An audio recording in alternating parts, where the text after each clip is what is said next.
আবতৰীয়া হোলী উৎসৱত পৰিণত হ'ল টিহুৰ মাখিবাহাৰ ঐতিহ্যমণ্ডিত বালাবৰী শ্ৰী শ্ৰীকৃষ্ণৰ ফুল্লুল মহোৎসৱ।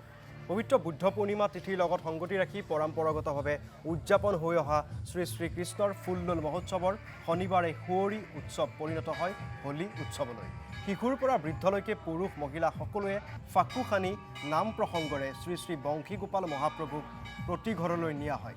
অঞ্চলটোৰ সকলো লোকে অংশ লোৱা সুঁৱৰী উৎসৱৰ নিশা সামৰণি পৰে।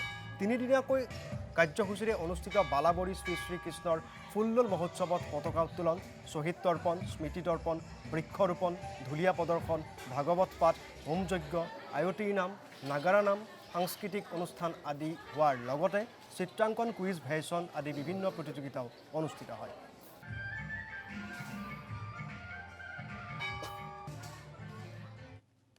বালাবৰী চুপা উন্নয়ন সমিতিৰ তৰফৰ পৰা আন্তৰিক অভিনন্দন জ্ঞাপন কৰিছোঁ আৰু লগতে মই প্ৰতিদিন টাইমৰ সাংবাদিকসকলক মোৰ চুপাবাসীৰ তৰফৰ পৰা অভিনন্দন জ্ঞাপন কৰিছোঁ।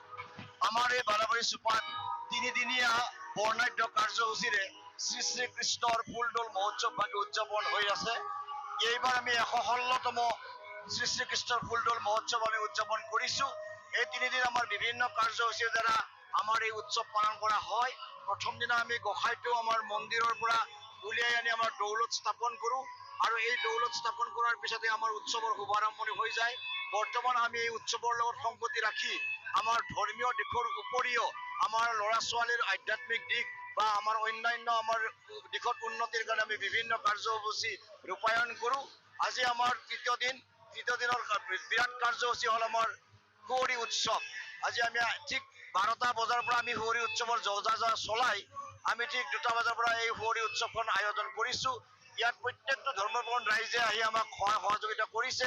আমি বৰ্ণাঢ্য কাৰ্যসূচীৰে আমি এই সুঁৱৰী উৎসৱ উদযাপন কৰোঁ। ইয়াত আমাৰ বিশেষকৈ ৰঙৰে খেলা হোৱা যায়। আমাৰ বৰপেটাৰ দৌল যেনেকুৱা আমাৰ ইয়াতো ঠিক তেনেকুৱা আমি ৰঙৰে খেলা কৰোঁ। আমাৰ এই সুঁৱৰী উৎসৱটো অতীতৰ পৰা আমাৰ ঘোৰোচা কীৰ্তনৰ লগত জড়িত বুলি আমি জ্ঞাত।